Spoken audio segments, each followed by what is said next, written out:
Thoughts from the Trail. I'm Scott Anderson. Good morning from the trail. It's a chilly Saturday morning here on the side of Cascade Mountain in Provo Canyon. And as I've talked about before, one of the things I love about being out in the trail is I get to be within my own thoughts and peace and calm and try to release some of the tensions and stress of life. And this morning I've been thinking about something, and I actually paused for a moment to write down some of the thoughts I have, and so I'm going to share them with you.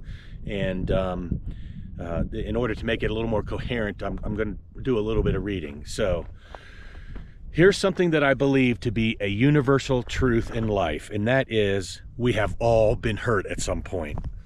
And I don't know this obviously for a fact because I haven't interviewed every person who's ever lived, but I feel very strongly that this is a true statement. And that leads me to this morning's message on Thoughts from the Trail.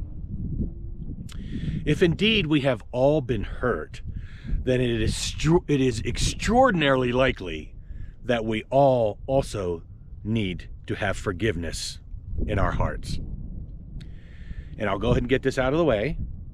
It is also likely that we have hurt others, right? It is likely we have also hurt others. Regardless of whether others forgive us, I believe we have an important choice to make in order to live a calm, peaceful, and happy life. And that is whether we're going to carry around the baggage of the pain inflicted upon our lives, or whether we are going to find a way to release it through the process of forgiveness. I frequently say here on Thoughts from the Trail that you have a choice in life. And if you have a choice whether to be happy or not, why would you not choose steps that can bring happiness?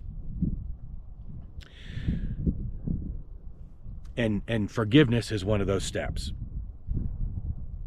And I've heard somewhere, and I don't remember specifically where, that there are 4 types of people or 4 groups of people who need our forgiveness.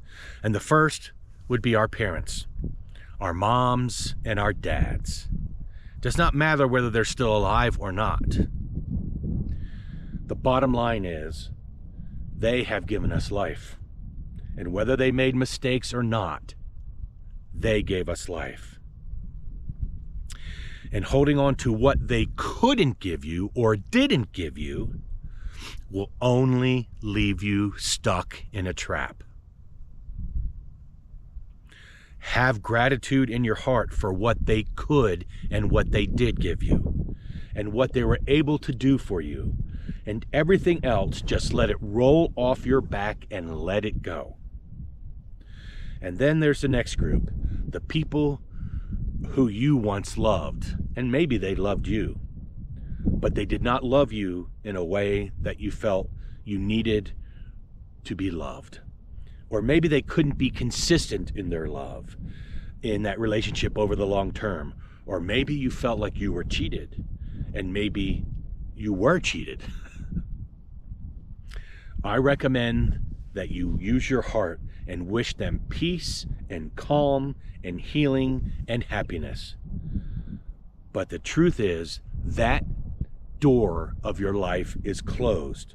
So why keep opening it over and over again? Don't do it. The door is closed. The next group is anyone else who may have caused you pain or strife. Friends, passerbys, co-workers, anyone who may have hurt you and let you down. You don't need an apology from them. You don't need anything from them. You need to find your own peace. We are responsible for ourselves. Wipe your slate clean, and the truth is, you are not doing that for them or anyone else. You're doing it for yourself. And then the last one, and this can be the hardest, is to forgive yourself.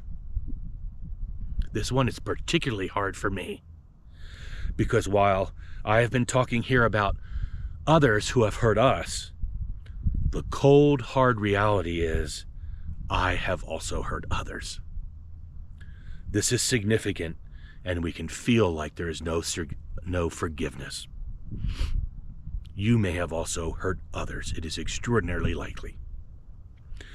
But the bottom line is, there is forgiveness for yourself, and it is essential. We all have things that we have done that are less than our greatest version of ourselves. Forgiving ourselves is not weakness. It is not giving permission to do wrong. Forgiving ourselves is essential to building our own strength.